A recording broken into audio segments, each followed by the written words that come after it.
Dear 9th students, stopping by woods on a snowy evening, book back appreciation question இப்போ நம்ம பார்க்க போகிறோம். இப்போ பாருங்க, புக் பேக்கில் பி செக்ஷனில் read the following lines and answer the following questions. ஓகேவா? இப்போ ஃபர்ஸ்ட் poetic lines பாருங்க.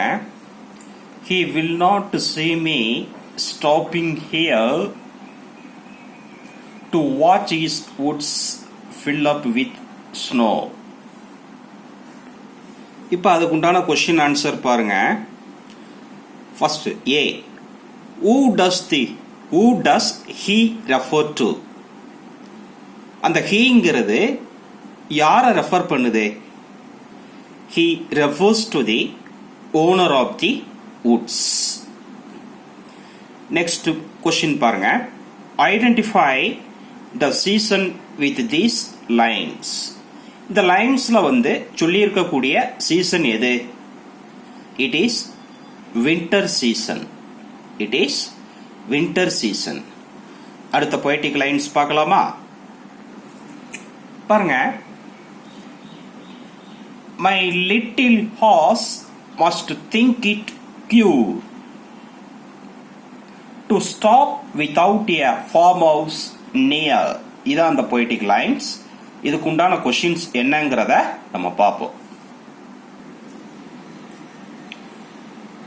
Who is this speaker? Speaker யாரு? The Robert Frost is the speaker. அடுத்த கொஸ்டின் பாருங்க.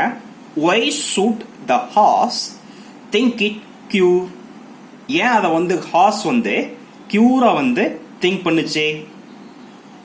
இதுக்கு ஆன்சர் என்ன அப்படின்னா, there is no farm house near and it is night time, the woods are dark,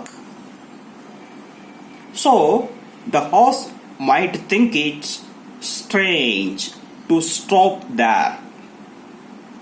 ஓகேவா? அடுத்தது C, next question பாருங்க. Big out the rhyming words. Cure, near, இதான் rhyming words.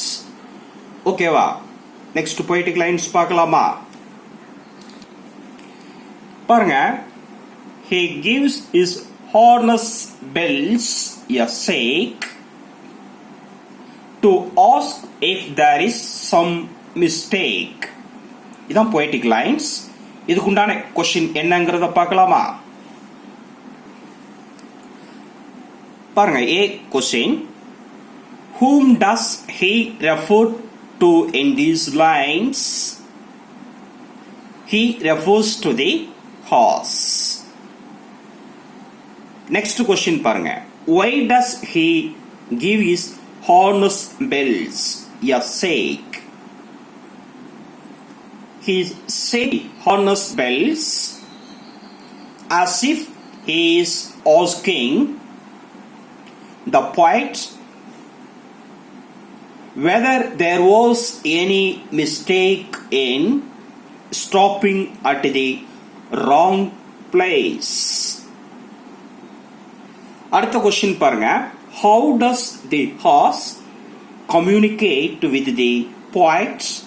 poetட்ட எப்படி அது கம்யூனிகேட் பண்ணுச்சு? Hours. The horse communicates with the poet by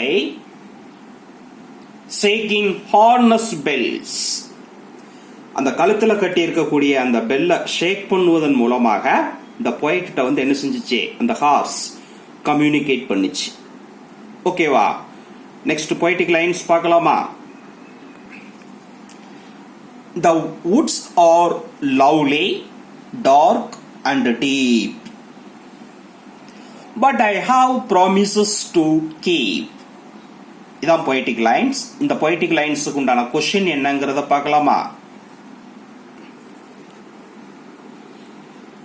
How are the woods? How are the woods? The woods are lovely, dark and dense. Who does I refer to? I refers, ஐங்கிற அந்த pronoun refers to the poet Robert frost. அந்த ஐங்கிறது யாரை refer பண்ணுது அப்படின்னு சொன்னா Robert ஃப்ராஸ்ட refer பண்ணுது. What are the promises the speaker is talking about? Duties and responsibilities in life are referred to as promises. Okay va? Next poetic lines பாருங்க. And miles to go before I sleep. And miles to go before I sleep. இதான் poetic lines. இதுக்கு உண்டான question என்னங்கறத பார்க்கலாமா? Why the poet has used the same line twice? அதே லைனை twice ரெண்டு தடவை ஏன் அந்த poet யூஸ் பண்ணி இருக்கிறார்? In order to emphasize the fact that he has to fulfill his duties and responsibilities before his death. The poet has used the same line twice. Next question பாருங்க. Explain miles to go before I sleep. Miles to go refer to leading the rest of his life until his death. Okay வா? இப்போ E section பாருங்க. Identify the rhyme scheme used in each stanza. ஒவ்வொரு ஸ்டான்ஸாலையும் என்ன rhyme scheme use பண்ணிருக்கு அப்படிங்கறத நம்ம identify பண்ணணும். ஓகேவா? இப்போ இந்த ஃபர்ஸ்ட் ஸ்டான்ஸால யூஸ் பண்ணியிருக்கக்கூடிய rhyme scheme என்ன அப்படின்னா AA BA. நெக்ஸ்ட் செகண்ட் ஸ்டான்ஸால யூஸ் பண்ணியிருக்கக்கூடிய rhyme scheme என்ன அப்படின்னு சொன்னா BB CB. இதெல்லாம் rhyme scheme. அடுத்து தேர்ட் ஸ்டான்ஸால யூஸ் பண்ணியிருக்கக்கூடிய rhyme scheme என்ன அப்படின்னு சொன்னா CC DC. அடுத்து ஃபோர்த் ஸ்டான்ஸால யூஸ் பண்ணியிருக்கக்கூடிய rhyme scheme என்ன அப்படின்னு சொன்னா DD DD. ஓகேவா? இப்போ ஒவ்வொரு ஸ்டான்ஸாலையும் என்ன rhyme scheme யூஸ் பண்ணியிருக்குங்கிறத நோட் பண்ணிக்கோங்க.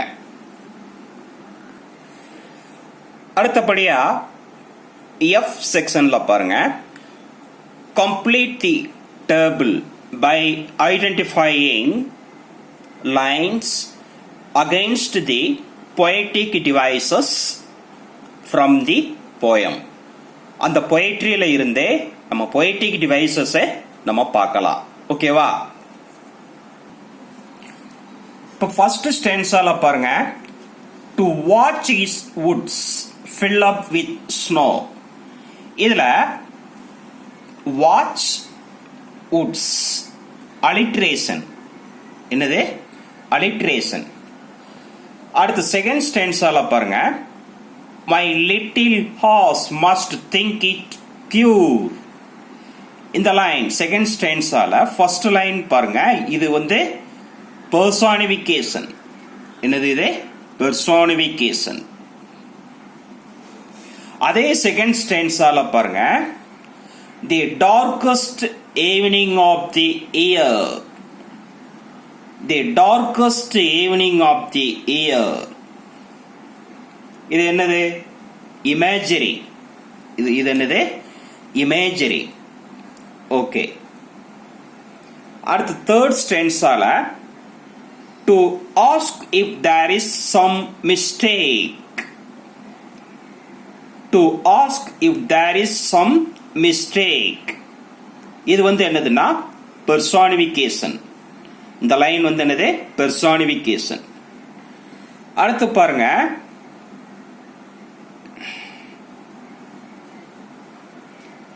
of easy wind and downy flake. இது வந்து என்னது அப்படின்னு சொன்னா இமேஜரி. இதுவும் நான் ஏற்கனவே ஒரு இமேஜரி சொல்லியிருக்கிறேன். The darkest evening of the year, அது வந்த லைனும் of easy wind and downy flake இந்த லைனும் இமேஜரி. ஓகேவா? அடுத்து பாருங்க. and miles to go before I sleep. and miles to go before I sleep. இது வந்து என்னது அப்படின்னு சொன்னா ரெப்படிஷன். ரெப்படிஷன் அப்படின்னு சொன்னா ஒரே லைன் திரும்ப திரும்ப வருது. தமிழ்ல படிச்சிருப்பீங்க இல்லையா, சொற்பொருள் பின்வரு நிலையணின்னு வந்த சொல்லே திரும்ப திரும்ப வர்றது. இது வந்த லைனே வந்து என்ன செஞ்சது, அடிக்கடி வருது. இது வந்து என்னது அப்படின்னு சொன்னா ரெப்படிஷன். ஓகேவா? பாய்.